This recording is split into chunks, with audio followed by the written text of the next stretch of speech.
दोस्तों नमस्कार। हम चाहते हैं कि भारत में इन्वेस्टमेंट आए, मेक इन इंडिया मजबूत हो। जब भी कोई बड़ा मैन्युफैक्चरिंग काम होता है उसमें दो चीजें इंपॉर्टेंट होती हैं। एक होता है प्राइस डिस्कवरी और दूसरा होता है रिस्क मैनेजमेंट। ये दोनों काम पूरी दुनिया में होते हैं एक्सचेंजेस के माध्यम से, चाहे वो इक्विटी एक्सचेंज हो या आपका कमोडिटी एक्सचेंज हो। भारत में भी इस तरह के एक्सचेंज हैं, लेकिन अगर ये एक्सचेंज रिलायबल नहीं हुए और जब जरूरत है तब एक्सचेंज में ब्रेकडाउन हो, उस स्थिति में जो इन्वेस्टर्स हैं उनके लिए रिस्क बहुत ज्यादा बढ़ जाता है। यहां तक कि वो पूरी तरह से बर्बाद भी हो सकते हैं, बैंकरप्ट भी हो सकते हैं। इसीलिए इस मुद्दे को हमें गंभीरता से लेना होगा, क्योंकि अगर आज भी हम बड़ी कंपनियां देखें भारत में, तो वो अपने रिस्क मैनेजमेंट के लिए भारत के एक्सचेंजेस में काम नहीं करते हैं, वो विदेश में काम करते हैं। और उसका कारण यही है कि हमारे यहाँ पे जो एक्सचेंजेस हैं उनमें डेप्थ नहीं है, रिलायबिलिटी नहीं है, और जो एक कंपनी को चाहिए वो सुविधाएं और वो फीचर्स यहाँ के एक्सचेंजेस में नहीं है। और जब तक हम वो नहीं करेंगे, हम सिर्फ ट्रेडर बन के रह जाएंगे।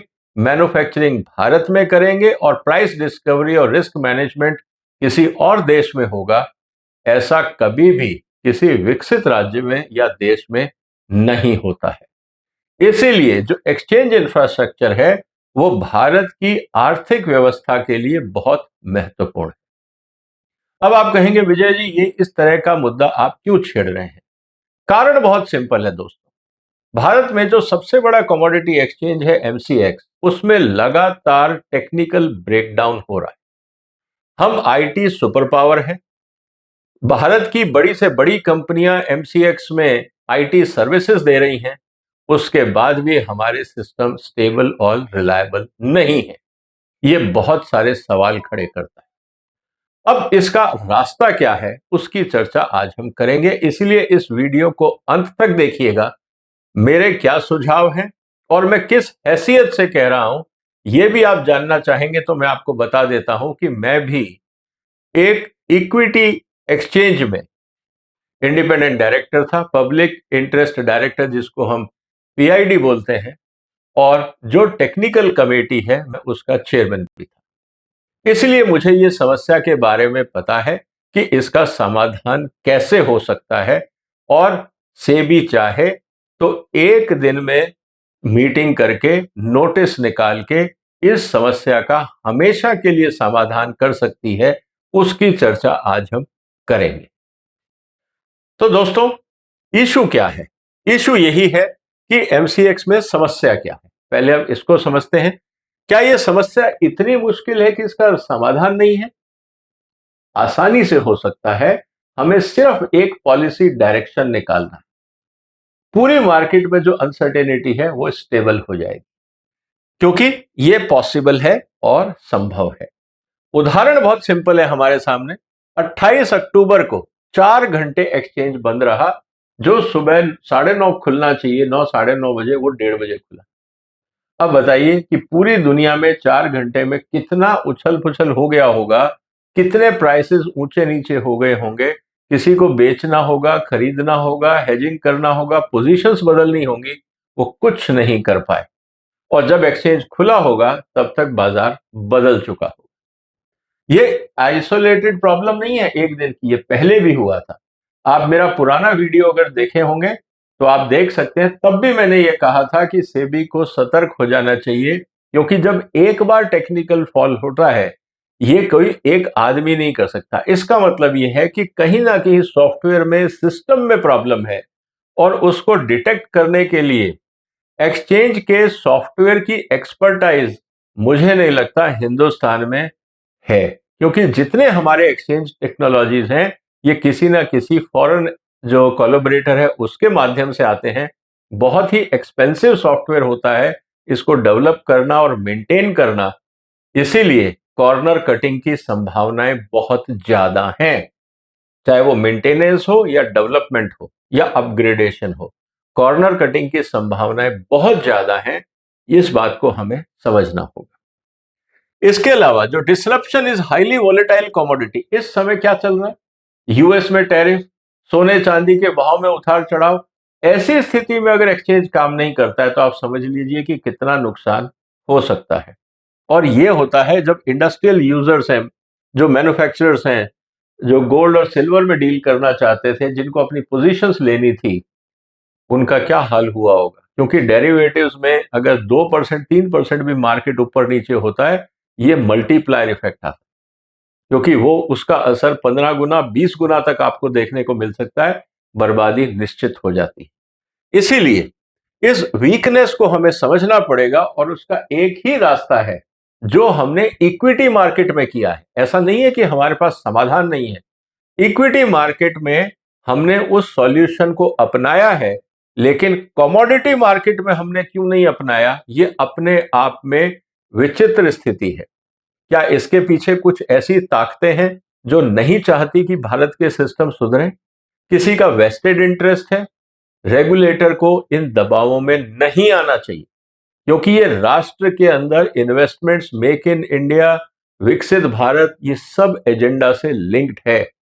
तो अगर कुछ वेस्टेड इंटरेस्ट, चाहे वो इन्वेस्टर्स हैं, हेजर्स हैं, क्लियरिंग कॉरपोरेशंस के लोग हैं, इक्विटी स्टेक के लोग हैं, या शेयर होल्डर्स हैं, कोई भी हो सकता है, लेकिन राष्ट्र हित में क्या है, रेगुलेटर को सिर्फ वही करना चाहिए। तो इसीलिए मैंने ये कहा कि जब आप इंटरऑपरेबिलिटी कर सकते हो, मतलब आप एक बात सोचिए दोस्तों, मैं एक सिंपल उदाहरण देता हूं। आपके घर में एक पानी की टंकी है और उसमें एक नल लगा हुआ है। अगर वो नल बंद हो गया तो पूरे घर में क्या पानी नहीं आएगा? ऐसा नहीं होता। आप जाके दूसरे नल से ले लेते हैं, क्योंकि उसी टंकी में दूसरा नल भी लगा हुआ है, तीसरा नल भी लगा हुआ है। सेम पानी आप जहां से चाहें निकाल सकते हैं। इसीलिए घर में कभी भी नल खराब होता है तो आपको दिक्कत नहीं आती, बिजली खराब होती है तो दिक्कत नहीं आती, क्योंकि एक ही सोर्स में कई सारे आपके पास आउटलेट्स होते हैं। यही कॉन्सेप्ट है इंटर ऑपरेबिलिटी का, कि हम एक ही कमोडिटी एक्सचेंज में काम ना करें। हमें कमोडिटी से मतलब है, एक्सचेंज से नहीं। आज मैं गोल्ड एमसीएक्स में भी बेच सकता हूं और कल मैं उसको कहीं और से खरीद सकता हूं। मैं उसको एनएससी में खरीद सकता हूं, मैं उसको एनसीडीएक्स में खरीद सकता हूं, मैं उसको बीएससी में खरीद सकता हूं। जहां का एक्सचेंज काम कर रहा होगा मैं वहां से खरीद लूंगा, वहां पे मैं पोजीशन ले लूंगा। इससे कितने फायदे होंगे आप खुद सोच सकते हैं। इसीलिए मैंने सिंपल एग्जांपल आपको दिया कि आप अपनी डे टू डे सिचुएशन से देखिए कि अगर आपके किचन का नल बंद हो गया और एक टंकी में एक ही नल है, दूसरे के लिए दूसरी टंकी चाहिए, तो कितनी समस्याएं हो जाएंगी। इसीलिए ये कॉन्सेप्ट पूरी दुनिया में चलता है और भारत में इक्विटी मार्केट में भी चलता है, लेकिन हमने कमोडिटी मार्केट में क्यों नहीं लगाया, ये अपने आप में बहुत बड़ा सवाल है। और यही कारण है कि एमसीएक्स के कारण इतनी दिक्कत हो रही है। अगर यही कमोडिटी मार्केट इंटरऑपरेबिलिटी में काम कर रहे होते, एमसीएक्स के जो समस्या हुई है, इससे इन्वेस्टर्स को कोई फर्क नहीं पड़ता, सेबी को भी कोई फर्क नहीं पड़ता कि अगर एक जगह पे टेक्निकल फॉल्ट है, दूसरी जगह से काम चल रहा है। ना देश का नुकसान होता, ना इन्वेस्टर्स का, ना रेगुलेटर के ऊपर प्रेशर होता, ना मीडिया में इतनी कहानियां बनती। तो ये एक बहुत अच्छी चीज है। इसीलिए हम इसको कैसे कह सकते हैं कि एक बेसिकली मार्केट इंफ्रास्ट्रक्चर की बेसिक नीड है, इसको समझना चाहिए। और जैसा मैंने पहले कहा आपको कि इंफ्रास्ट्रक्चर कैन बी लिंक्ड और interact in A way that allowed trade, clearing, settlement, risk management, fall back mechanism flow across those infrastructure without lock into one venue or clearing house. This can easily be done in non agri commodity which are linked to the global market. Energy है, हिंदुस्तान में कौन delivery दे रहा है? Specification सब common है, international market के हैं। Gold international standard है, सिल्वर इंटरनेशनल स्टैंडर्ड है, बाकी मेटल्स इंटरनेशनल स्टैंडर्ड है। उसमें मेटल में है क्या, आपको प्योरिटी स्टैंडर्ड रखना है और क्वांटिटी साइज रखना है, लॉट साइज। इसके अलावा तो कोई इश्यू है ही नहीं। तो ये दोनों चीजें स्टैंडर्डाइज की जा सकती हैं अक्रॉस द प्लेटफॉर्म, और सेबी इसको आसानी से एक दिन में कर सकता है। सारे एक्सचेंजेस के टेक्निकल लोगों को बुलाएं और सीधा इंस्ट्रक्शन दे दें कि एक हफ्ते के अंदर ये 10 प्रोडक्ट हैं, इनका लॉट साइज और स्पेसिफिकेशन आपस में बैठ के कॉमन करिए और हमें इसको इंटरऑपरेबिलिटी में लेके आना है। अगर रेगुलेटर कहेगा तो क्या एक्सचेंज मना करेंगे? हाँ, ना नुकुर करेंगे, क्योंकि जिसकी मोनोपोली है वो उसको तो लगेगा कि बिजनेस चला जाएगा। लेकिन राष्ट्र हित में क्या एक्सचेंज इंपॉर्टेंट है या देश इंपॉर्टेंट है, ये रेगुलेटर को सोचना होगा। जैसा हमने इक्विटी में किया, एक एक्सचेंज में और ए एक्सचेंज में अगर आप कर रहे हैं, तो अगर आप एक एक्सचेंज ए में प्रॉब्लम है तो आप बी में डील कर सकते हैं। क्लियरिंग हाउस में ए में प्रॉब्लम है तो आप बी में कर सकते हैं या किसी भी कॉम्बिनेशन में कर सकते हैं। ये बेनिफिट होता है। इससे फायदा क्या होगा? इससे फायदा ये होगा दोस्तों कि एक्सचेंजेस एंड मार्केट इंफ्रास्ट्रक्चर में उनका रेजिलियंस बढ़ जाता है, लोगों को भरोसा बढ़ जाता है, लिक्विडिटी बढ़ जाती है। आज अगर मैं ट्रेडर हूं, मैं 10 जगह सिक्योरिटी मनी नहीं डालूंगा, मैं एक ही जगह रखूंगा और वहां से जिस एक्सचेंज में चाहूंगा वहां से मैं ट्रेड कर सकता हूं। तो उससे क्या होगा कि जो अभी रेवेन्यूज के फ्रेगमेंटेशन हो रहे हैं, जिससे मार्केट में डेप्थ नहीं आ रही है, वो भी इंप्रूव होगा। और कंपटीशन जब बढ़ेगा तो एमसीएक्स का जो मैनेजमेंट है या जिस भी एक्सचेंज में इश्यूज आते हैं, उनको अलर्ट रहना पड़ेगा, क्योंकि उस दिन का बिजनेस वहां से निकल के कहीं और चला जाएगा। उनको भी, आज भी एक्सचेंज को कोई नुकसान नहीं हुआ, एक्सचेंज को कोई फर्क नहीं पड़ता है कि आज ट्रेड हुआ या नहीं हुआ, क्योंकि उनके यहां तो लॉसेस हुए ही नहीं। जब ट्रेड होगा तब उन्हीं के यहां से होगा। लेकिन अगर यही इंटरऑपरेबिलिटी होता, तो जो ट्रेड एमसीएक्स में होना चाहिए था वो किसी और एक्सचेंज पे होता, उस दिन एमसीएक्स का नुकसान हो जाता। तो इस तरह के जो टेक्निकल ग्लिचेस आते हैं, ये अपने आप कम हो जाएंगे, क्योंकि अब एमसीएक्स का इंटरेस्ट होगा कि टेक्निकल ग्लिच ना आए, नहीं तो उनका फाइनेंशियल लॉस काफी हो सकता है। रेगुलेटर क्या चाहता है? रेगुलेटर चाहता है कि भाई मार्केट में स्टेबिलिटी रहे। तो जब इस तरह का ऑप्शन रहेगा तो सिस्टमिक स्टेबिलिटी अपने आप आ जाएगी। अगर एक एक्सचेंज में प्रॉब्लम है तो काम दूसरे से चलता रहेगा, रेगुलेटर को कोई प्रेशर नहीं है। एनहांस ट्रांसपेरेंसी एंड ओवरसाइट, क्योंकि जब आप इंटरऑपरेबिलिटी करते हैं तो एक एक्सचेंज में मान लीजिए कोई कार्टल बन रहा है, जैसे हम स्पॉट प्राइस की बात कर रहे थे, सिल्वर की और गोल्ड की थोड़े दिन पहले। उस वीडियो को कुल मिला के करीब 8 लाख लोगों ने देखा जो मैंने बनाया, उसके लिए आप सबका धन्यवाद। लेकिन जब आप स्पॉट मार्केटिंग की बात करते हैं और प्राइस डिस्कवरी की बात करते हैं, तो अपने आप मार्केट उस एक्सचेंज की तरफ डाइवर्ट हो जाएगी जहां पे कार्टलाइजेशन नहीं है, मैनिपुलेशन नहीं है। तो एक मार्केट में ऑब्जेक्टिविटी आती है, ट्रांसपेरेंसी आती है। और बिजनेस कंटिन्यूटी की जहां तक बात है, डिजास्टर रिकवरी का सिस्टम है वो इनबिल्ट हो जाता है।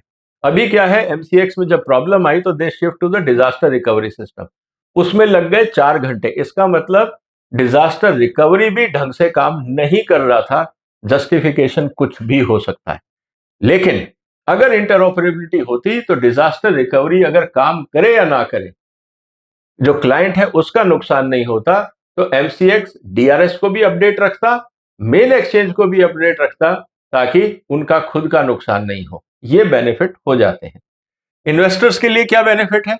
उनको चॉइस मिल जाती है। अगर एक एक्सचेंज काम नहीं कर रहा है, दूसरे में एक जगह वॉल्यूम कम है, दूसरे में एक जगह हेजिंग नहीं हो रही, दूसरे में अपने आप मार्केट एफिशिएंसी की तरफ मूव करने लगता है। कॉस्ट बढ़ेगी या घटेगी, ये कंपटीशन डिसाइड करता है। तो जब इंटरऑपरेबिलिटी होगी, एक्सचेंजेस में कंपटीशन बढ़ेगा, तो लोग उसी जगह पे काम करना पसंद करेंगे जहां ट्रांजैक्शन कॉस्ट कम होगी। ये कॉमन सेंस है। पूरी मार्केट में एफिशिएंसी इंप्रूव होगी, खर्चे कम होंगे, एफिशिएंसी बढ़ेगी, रिलायबिलिटी बढ़ेगी। ये होना जरूरी है। और रिड्यूस्ड ऑपरेशनल रिस्क, जैसा मैं बार बार कह रहा हूं कि अगर एक जगह पे प्रॉब्लम है तो आप दूसरी जगह जाके उसमें काम कर सकते हैं। अब तीसरी बात आती है कि भाई आफ्टर ऑल ये हो क्यों नहीं रहा है। कभी कभी ये सोचना पड़ता है ना दोस्तों कि जब चीज इतनी अच्छी है तो किया क्यों नहीं जा रहा। हो सकता है किसी वेस्टेड इंटरेस्ट के कारण, किसी का दबाव हो।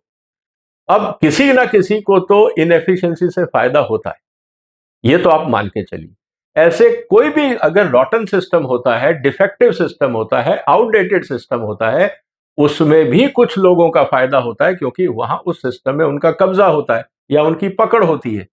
जब सिस्टम में रिफॉर्म्स में सुधार आता है तो इन लोगों के जो इंटरेस्ट है वो हिलते हैं। इसीलिए आपने देखा होगा कि सुधार में हमेशा प्रोटेस्ट होता है। चाहे आप लेबर यूनियन का प्रोटेस्ट देख लो, चाहे इंडस्ट्रीज का प्रोटेस्ट देख लो, चाहे इंडस्ट्री चैम्बर्स का देख लो, जिसका इंटरेस्ट हर्ट होगा वो प्रोटेस्ट करेगा। तो इसीलिए जब भी सुधार कार्यक्रम चलता है देश में, जो लोग प्रोटेस्ट कर रहे हैं या जो नहीं चाहते सुधार हो, समझ लीजिएगा कि इस आउटडेटेड सिस्टम से उसको फायदा है। बहुत आसान है ढूंढना। सरकार ये ना कहे कि हम इन्वेस्टिगेट करेंगे, जरूरत ही नहीं है।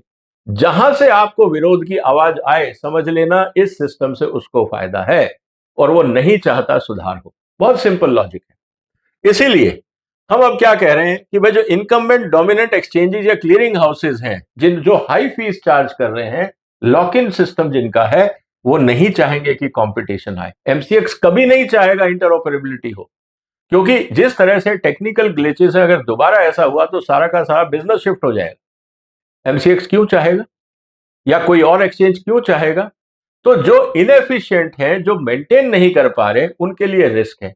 तो उनको क्या करना पड़ेगा? अपने आप को सुधारना होगा, खर्चा करना होगा, ट्रेनिंग करनी होगी। ये इंपॉर्टेंट है। दूसरा, जिसके पास इंफ्रास्ट्रक्चर का चैलेंज है, जो हैवी इन्वेस्टमेंट्स नहीं कर सकते, छोटे एक्सचेंजेस हैं, उनको दिक्कत आ सकती है। जैसे मैं एक एक्सचेंज में था, वो छोटा एक्सचेंज था, हमें वास्तव में दिक्कत आती थी, लेकिन उसका रास्ता निकल सकता है।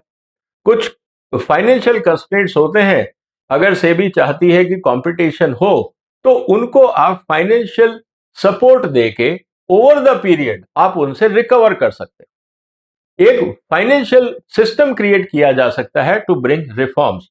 और उसके अलावा जो पार्टिसिपेंट्स हैं, जो simple who rely on single venue strategy without contingency plan, उनके लिए बढ़िया है।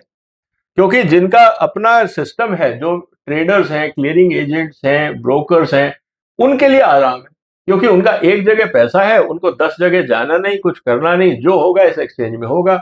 तो उनकी पकड़ है, वो नहीं चाहेंगे कि कंपटीशन आए, क्योंकि दूसरे एक्सचेंज में उनके कॉम्पिटिटर ब्रोकर्स भी होंगे, क्लियरिंग एजेंट्स भी होंगे, बाकी एजेंसीज भी होंगी। अब उनको उनके साथ कॉम्पीट करना पड़ेगा, उनके लिए मुश्किल है, क्योंकि उनकी ब्रोकरेज पे कॉम्पिटिशन आएगा।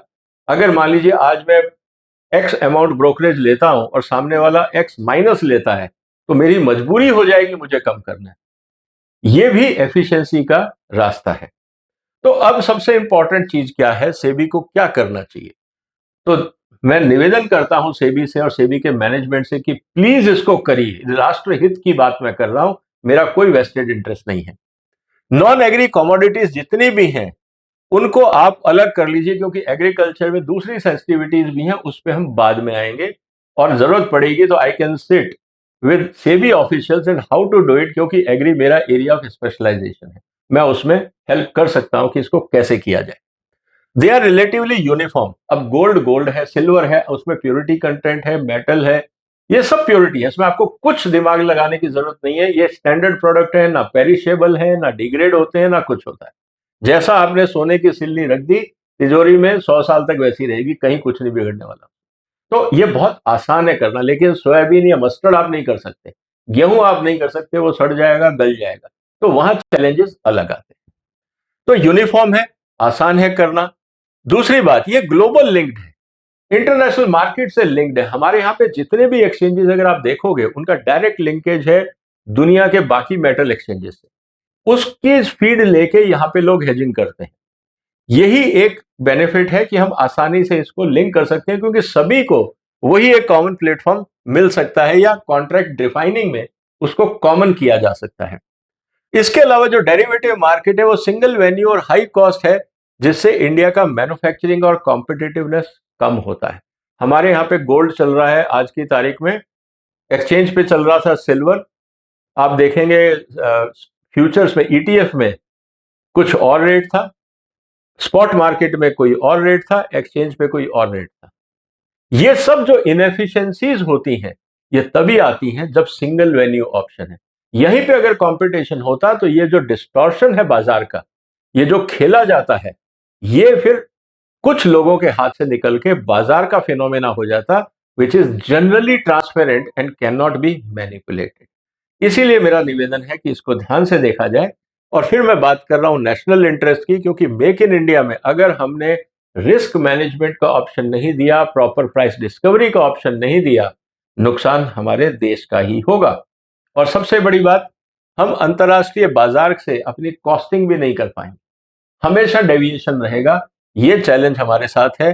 वेस्टेड इंटरेस्ट जरूर अपोज करेंगे, मैं दोबारा कह रहा हूं, स्वार्थी लोग जरूर अपोज करेंगे, लेकिन वाइडर नेशनल इंटरेस्ट में हमें नैरो इंस्टीट्यूशनल डिजायर्स और इंटरेस्ट को छोड़ना होगा। SEBI has to simply take a stand कि what we are doing in national interest. Interoperability राष्ट्रीय हित में किया गया कदम होगा। अगर हम वो नहीं करते हैं, इसका मतलब यह है कि हम किसी ना किसी एक्सचेंज या किसी ना किसी ग्रुप के दबाव में हैं। नहीं करने का कोई लॉजिक मुझे तो समझ में नहीं आ रहा है।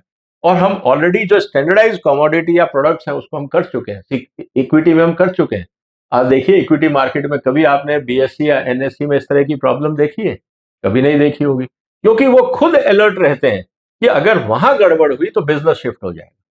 सो they are more than active then regulator, इसीलिए वहां पे डिसिप्लिन है और परफॉर्मेंस हमें अच्छी देखने को मिलती है। तो इक्विटी एक्सपीरियंस जो हमारा है उससे कॉस्ट कम हुई है, ब्रोकर्स को फ्लेक्सिबिलिटी मिली है, ग्रेटर रिजिलियंस आया है। We should replicate the same in commodity market, ये मेरा रिक्वेस्ट है। अब सेबी को करना क्या है? एक तो डिसीजन लेना है कि हमें करना है, इसके अंदर कोई सेकंड ऑप्शन हो नहीं सकता। अगर है तो वो जस्टिफिकेशन कुकड अप होगा या फ्लिम्जी होगा, उसके पीछे कोई लॉजिक मुझे नहीं दिखता।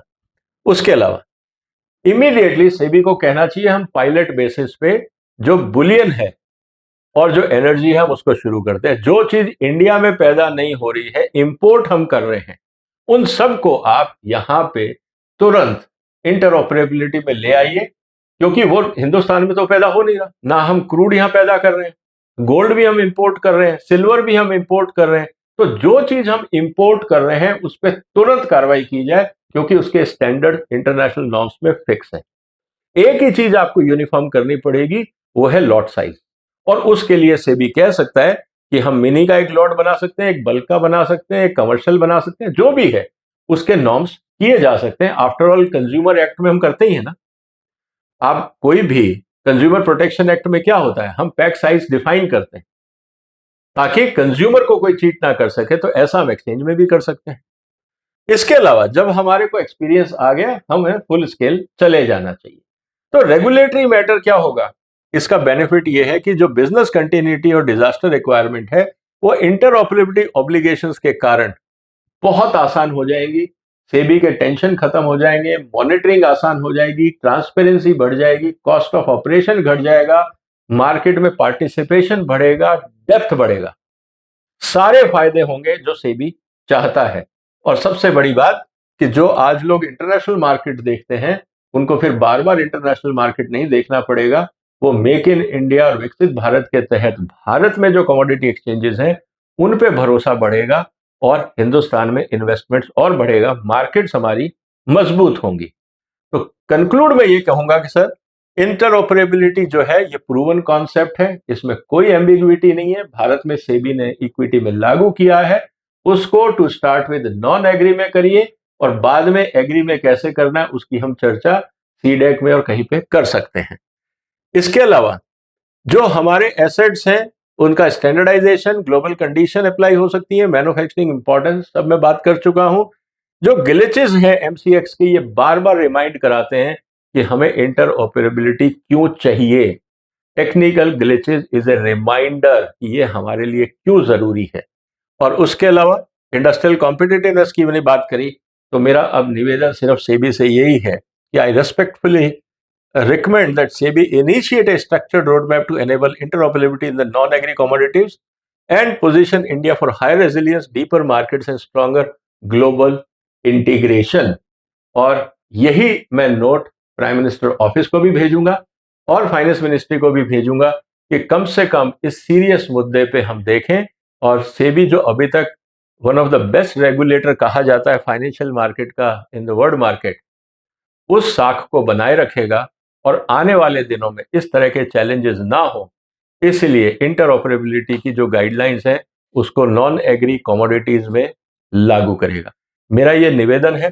दोस्तों, आपको क्या लगता है मैं जो कह रहा हूं, क्या इस बात में आपको संदेह है या आप मेरी बात से सहमत हैं?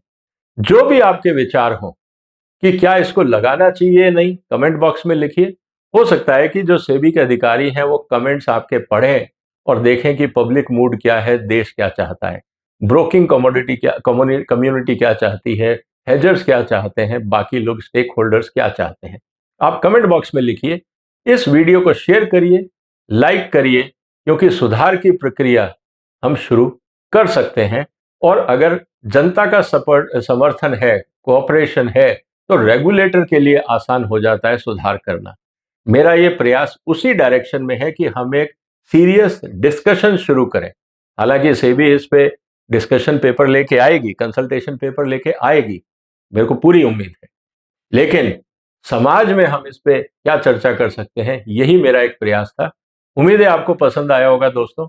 इस वीडियो को शेयर करिए, लाइक करिए और हमें समर्थन दीजिए। फिर मुलाकात होगी एक और महत्वपूर्ण मुद्दे के साथ। तब तक अपना ध्यान रखिएगा। फिलहाल वंदे मातरम।